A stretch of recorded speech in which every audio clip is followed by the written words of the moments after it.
I want to go now to Wall Street Journal reporter Rebecca Davis O'Brien. She's on the phone. She broke the story along with her colleagues. Rebecca, how significant could this story be when you talk about how they're looking for possible corruption? One suspects, given how sleazy inaugural committees just are in general, and how rich people give a lot of money, and then ultimately, in the course of any administration, those rich people tend to benefit from one policy or another.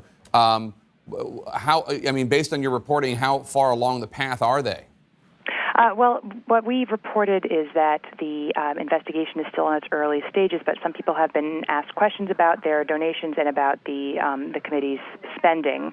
Obviously, there was a huge amount of money involved here, more than has ever been recorded in the inaugural fund, and there have been questions swirling around this committee and how it spent its money and the sort of outsized costs involved for months now, and this just shows that some of the materials that were seized in the Cohen raids and the Michael Cohen raids earlier this year could play a role in other investigations. You mentioned former Melania Trump aide who had left the administration, and how she expressed, according to a recording, expressed concern to Michael Cohen about how money was being spent. There was about $103 million raised for the inaugural committee. Does the inaugural committee, are they able to account for that money?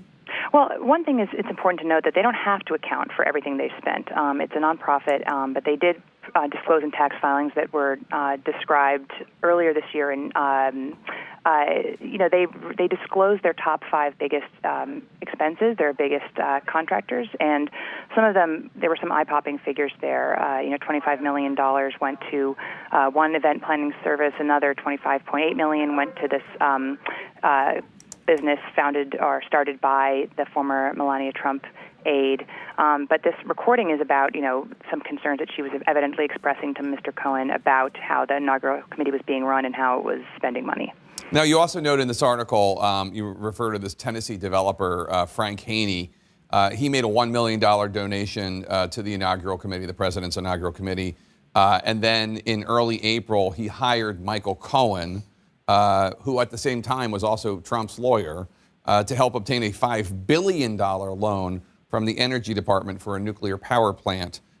This is also from a journal previous reporting. And he's been asked questions about these documents. Michael Cohen being in that deal is obviously something that federal investigators and prosecutors would be interested in.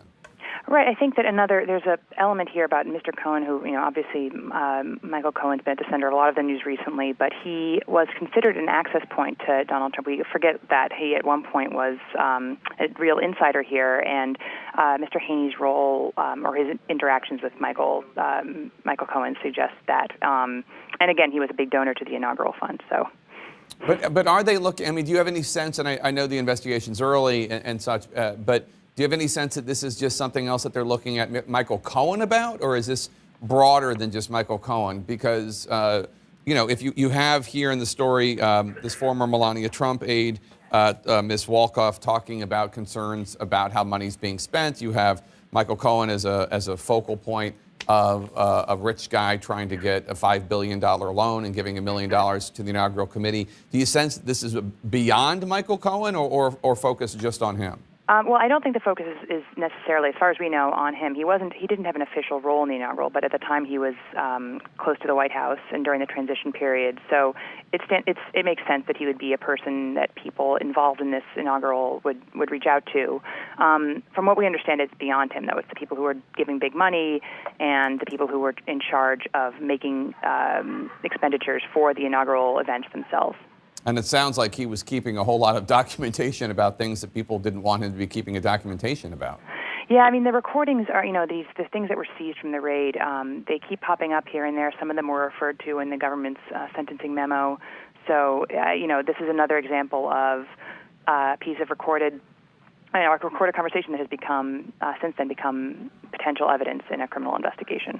Right. Just like similarly, the Journal reported, I think it was you, about the American Media Incorporated, the National Enquirer's parent company, David Pecker, and this whole question about whether or not their hiring of the Playboy Playmate of the Year, with whom President Trump allegedly had an affair, hiring her, and whether or not President Trump was going to pay her back. And Pecker got advice. This is all from your reporting. Pecker got advice from his lawyer. Don't do that because then it'll be a campaign expense and an illegal one at that. And he told Michael Cohen to shred the document and take it from there. What did Michael Cohen do with the document? He did not shred that document. It was seized in the raid.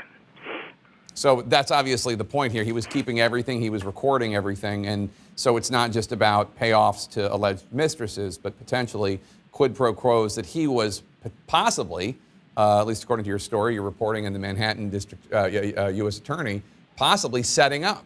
Oh, he'll give this much money if he can get such and such down the road, and maybe he has documentation of that.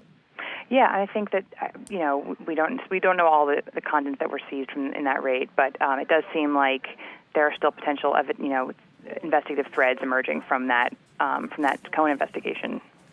All right, Rebecca, thank you so much. Excellent reporting. That's Rebecca Davis O'Brien, one of the 3 reporters that just broke the Wall Street Journal story about the Trump Inauguration Committee and its spending being under criminal investigation by the feds right now.